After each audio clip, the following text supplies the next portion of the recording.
Peon বলার পরে আপনি কোন এপিসোড তো বললেন না আমার নবীর শানে লফজে পিয়ন যায় কিনা, পিয়ন শব্দটা আমার নবীর শানে যায় কিনা। আসমান কেন ভেঙে পড়ে না তোদের উপর?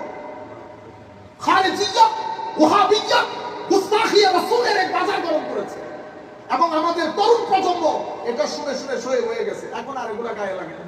এক মসজিদের এক ইমাম উনি কথা প্রসঙ্গে বলেছেন, এক্সাম্পল দিতে গিয়ে আল্লাহকে অফিসার বলেছেন, নবী করিম সাল্লাল্লাহু আলাইহি ওয়াসাল্লামকে পিয়নের সাথে তুলনা করেছেন। নাউযুবিল্লাহ বলেন।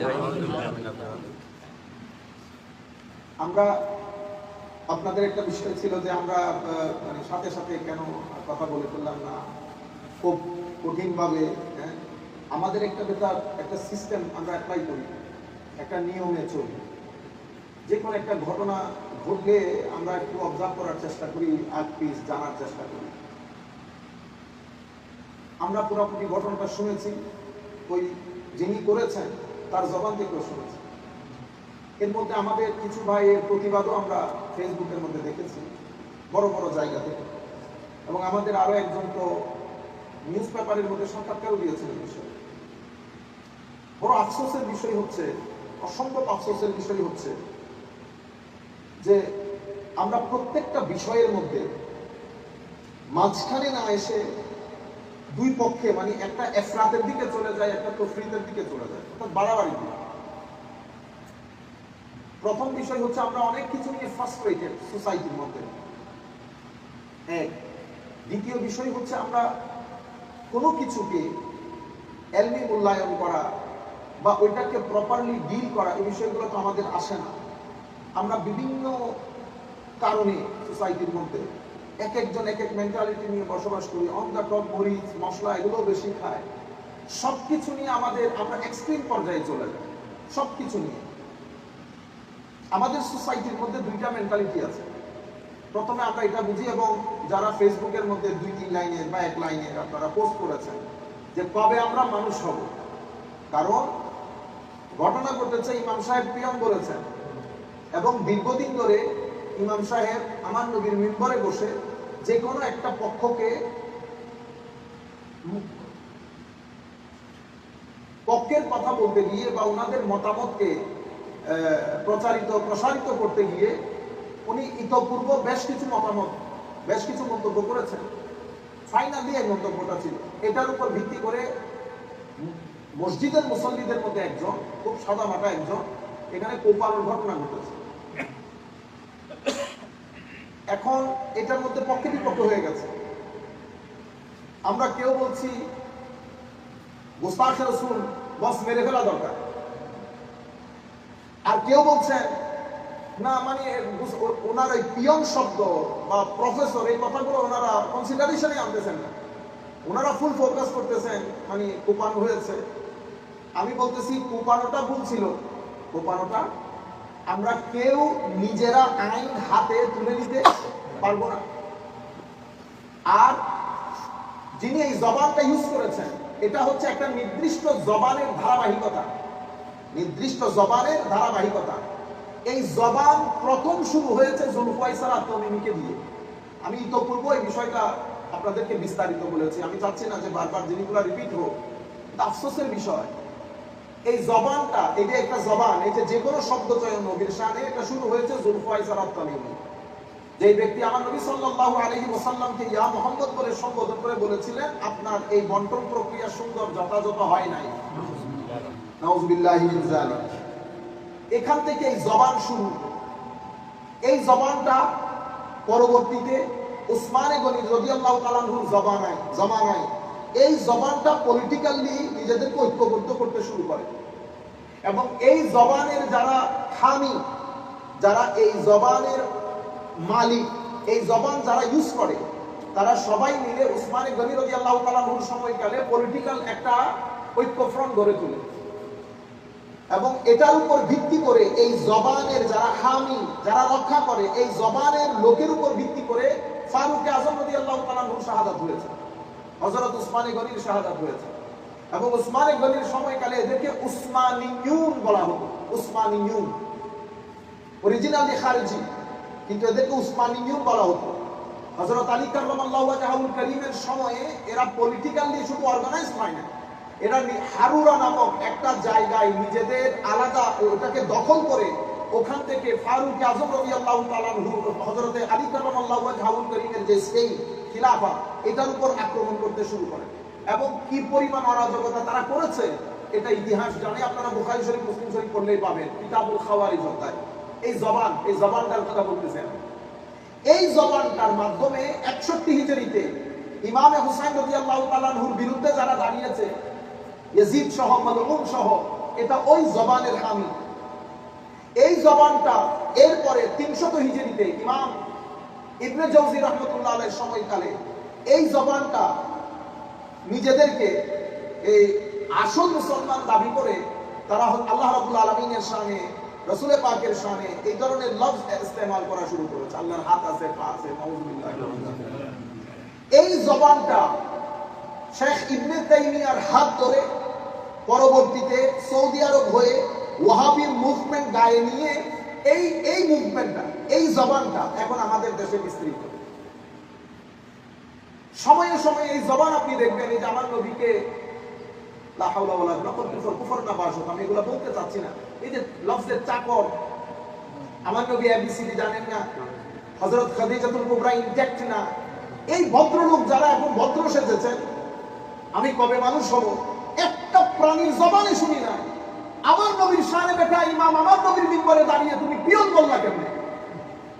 তোমার মতো বেয়াদব মিম্বর রাসূলে দাঁড়ানোর কথা না, তুমি মিম্বর রাসূলে দাঁড়ালি কেমনে আমার নবীর? আর সুন্দর সুন্দর এই হাবা কাবা জুব্বা পরে আপনারা যারা সভ্য সেজেছেন, কবে মানুষ হব? এগুলো আমাদের থেকে আমাদের কেসাস করা দরকার। কেসাস যেই হত্যা করেছে বা কুপিয়েছে তার কেসাস হওয়ার আগে শানের সামনে যারা বেয়াদবি করেছে গুস্তাখ, তাদের কেসাস হওয়া দরকার। আপনারা বুঝতে পেরেছেন? কিন্তু আমরা কোন দিক দিয়ে সীমা লঙ্ঘন করবো না। আল্লাহ পাকের মেহেরবানি, আপনারা চিনেন আমাদেরকে, আমরা কখনো কোন জায়গায় এদিকেও সীমা লঙ্ঘন করি না, এদিকেও সীমা লঙ্ঘন করি না। আমি নফসে মাসালাটা আপনাদেরকে বুঝাই।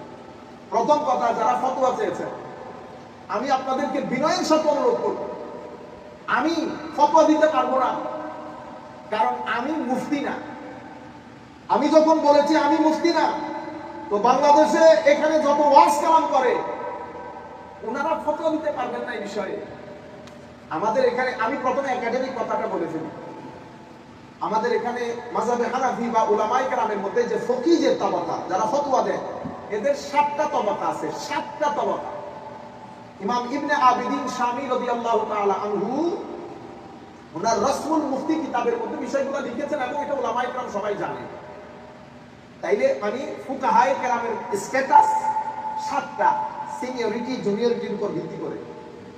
সবচেয়ে টপ হচ্ছে ওই সমস্ত মুজতাহিদ যাদেরকে বলা হয় মুজতাহিদ ফি শারঈ, শরীয়তের মধ্যে মুজতাহিদ, যেমন 4 মাযহাবের 4 ইমাম। তাই এরা হচ্ছে টপ একেবারে। আচ্ছা, এরপরে হচ্ছে মুজতাহিদ ফিল মাযহাব।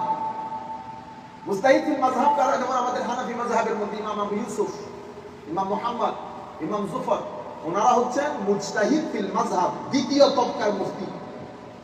তৃতীয় তবকার মুফতিকে বলে মুজতাহিদ ফিল মাসাইল।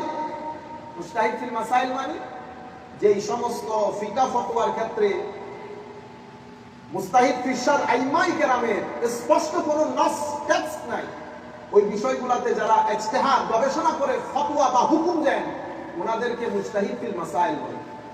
এতটুকুনের মধ্যে টপ সিনিয়রিটি মানসাব খতম।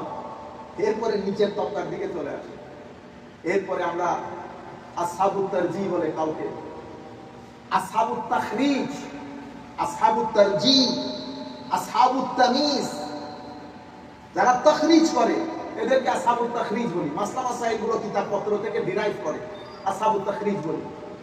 আসহাবুত তারজিহ একই মাসলার মধ্যে কয়েকটা হুকুম, একই মাসআলার মধ্যে, এখানে আমি কোন হুকুমটাকে প্রেফারেন্স দেব, কোন হুকুমটা প্রাধান্য পাবে, এই কাজটা যারা করেন তাদেরকে আমরা আসহাবুত তারজিহ বলি। এরপরে আসহাবুত তামিজ আছে। তাহলে ফুকাহায়ে কেরামের মধ্যে 7টা তাবাকা আছে, 7টা তাবাকা। আপনি যিনি ফতোয়া দিচ্ছেন, আপনি বেটা নিজের দিকে তাকাবেন আর এই সব তাবাকা সাথে রাখবেন। আপনি কোন তবকার মধ্যে পড়েন? প্রথম 3 তবকা তো প্রশ্নই আসে না, এরপরে তাখরিজ প্রশ্নই আসে না। তারজির ক্ষেত্রে আপনি ভালো করে দেখবেন বেটা, আজকে কিতাবপত্রগুলো নিয়ে বসে দেখবেন আমরা যার কিতাব পড়ি মাদ্রাসার মধ্যে, ইমাম হেদায়ার ইমাম মারগেনানি রাহমাতুল্লাহি আলাইহি ওয়া রাফা'না বিউলুমিহি ফিদ দারাইন, আমিন। ইমাম মারগেনানির তবকা কোনটা সেটা একবার চেক করবেন। ইবনু আবিদিন শামী রাদিয়াল্লাহু তাআলা আনহু, উনার তবকা কোনটা সেটা একবার খেয়াল করবেন, এরপরে দুইজনের সাথে আপনাকে মিলাই দেখবেন। আপনারা যখন সবাই ফতোয়া দেওয়া শুরু করেন, দেখেন আমরা কেউ বাচ্চাদেরকে আলিফ বা পড়াই, উনিও কিন্তু মাওলানা সাহেব। আমরা কেউ জুমার মসজিদের খুতবা দেই, উনিও মাওলানা সাহেব। আমরা কেউ মাদ্রাসার মধ্যে আলিম ফাজিল কামিল পর্যন্ত পড়ান, উনিও আল্লামা সাহেব। কেউ ফিকা পড়ান, কেউ হাদিস পড়ান, প্রফেসর। কিন্তু এই যে তবকাগুলা ভাগ ভাগ, এখন এগুলার মাধ্যমে একজন যে ফেকা ফতোয়া দেওয়ার যোগ্য হয়ে যাবেন এমনটা না, এটা আলাদা একটা বিষয়। এখন সমস্যা হচ্ছে দুটি জিনিস আপনারা মাথায় রাখবেন এবং আমাদের সকলের মাথায় রাখা দরকার। যদিও এটা দুইটা জিনিস, কিন্তু এটা এক জিনিসের দুই নাম বলতেছি আমি এখন। একটা হচ্ছে হুরমতে দ্বীন, আর একটা হচ্ছে হুরমতে রাসূল সাল্লাল্লাহু আলাইহি ওয়াসাল্লাম। তাইলে হুরমতে দ্বীন রক্ষা করা আমার উপর ফরজ, অনুরূপভাবে আমার নবীর হুরমত রক্ষা করা আমার উপর ফরজ। কিন্তু দুইটা এক জিনিস। বা হুরমতে দ্বীন যেমন নামাজ, দোয়া, তাসবিহ, তাহলিল, হ্যাঁ, দ্বীন, ইসলাম, ইহসান, শরীয়ত, তরিকত, সব মিলে দ্বীন। দ্বীন যত জিনিসের উপর, দ্বীন যত জিনিসকে ইনক্লুড করে সবকিছু মিলিয়ে দ্বীন। দ্বীনের হুরমত আমি রক্ষা করতে হবে। আমি কি দ্বীনের হুরমত রক্ষা করছি? আমার মা বোনরা যখন গায়ে হলুদের অনুষ্ঠানে অরাজকপূর্ণ অশ্লীল কাপড় চোপড় পরে মুসলমানি নাম ধারণ করে আগুন হাবি জাবি এগুলা দিয়ে আপনি মুসলমান পরিচয় দিয়ে আগ্নে নেকার আয়োজন করে যখন কাজগুলা করবেন, আপনি হুরমতের দ্বীন নষ্ট করেছেন, দ্বীনের হুরমতকে ভুলণ্ঠিত করেছেন, হারাম হয়েছে আপনার উপর, লানত করে এগুলোর কারণে।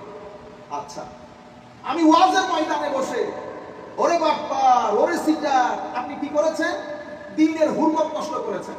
কেউ সিগারেট খাওয়া দেখাচ্ছেন, কেউ নায়িকাদের কিচ্ছা কাহিনী বর্ণনা করছেন, কেউ অতি মডার্ন ইংরেজি বাদে কথা বলেন না, উনি ভাবখানা এমন যেন অক্সফোর্ড থেকে নেমে এসেছে।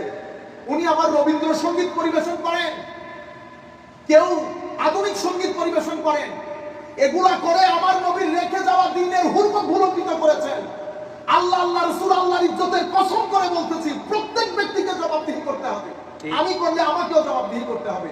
এবং যারা এই সমস্ত ভিডিওগুলো আপনাদের ফেসবুকে শেয়ার করেছেন শুধুমাত্র রাজনীতির খাতিরে, শুধু রাজনীতির খাতিরে, কেউ কথা বলেন নাই, কারণ প্রত্যেকে পার্লামেন্টে যেতে চাচ্ছেন, সেই কারণে সাপে নেউলে একসাথে হয়ে গেছে। যারা পুরো জিন্দেগি কিতাব লিখেছে এই সমস্ত আইডিওলজির বিরুদ্ধে, যাদের বাপ দাদা, যাদের পরদাদা, যাদের আসাতেজায়ে কেরাম শত শত কিতাব লিখেছেন এই সমস্ত আইডিওলজির বিরুদ্ধে, তারা এখন একসাথে বসে মিটিং করতেছে। ঘটনা কি? শুধুমাত্র ওই পার্লামেন্টে বসার জন্য সব কিছু জায়েজ হয়ে গেছে। আফসোস, আমি সাদাকে সাদা, কালোকে কালো বলতে পারবো না, আমি সোমবারকে সোমবার বলতে পারছি না। মজলিসের নামে, মাহফিলের নামে, তাফসীরে কোরআনের নামে আমি যা কিছু করার করেছি, তাফসীর আপন জায়গায় রয়ে গেছে, মিল্লাত উম্মাহ আপন জায়গায় রয়ে গেছে। আমার নির্দিষ্ট একটা টার্গেট বাস্তবায়নের জন্য শুধুমাত্র কোরআনকে ঢাল হিসেবে ব্যবহার করে আপনারা কেউ 10-12 জন মিলে প্রশ্ন তৈরি করেন, সেই প্রশ্নগুলো উত্তর সহ লিখে সাইটকে দান করেন, সাইট ঘুমটা দিয়ে এসে ভিডিও করেন, এরপর এগুলো প্রচার করেন। উদ্দেশ্য কি? যে কোনো মূল্যে বাংলাদেশের রন্ধ্রে রন্ধ্রে আমার আইডিওলজি যেন ঢুকে যায়। পিয়ম বলার পরে আপনি কোন এপিসোড তো বললেন না আমার নবীর শানে লফজে পিয়ম যায় কিনা, পিয়ম শব্দটা আমার নবীর শানে যায় কিনা। আসমান কেন ভেঙে পড়ে না তোদের উপর? খারেজিয়া, ওয়াহাবিয়া, গুস্তাখিয়া রাসূলের এক বাজার গরম করেছে এবং আমাদের তরুণ প্রজন্ম এটা শুনে শুনে সয়ে হয়ে গেছে। এখন আর এগুলা গায়ে লাগে না।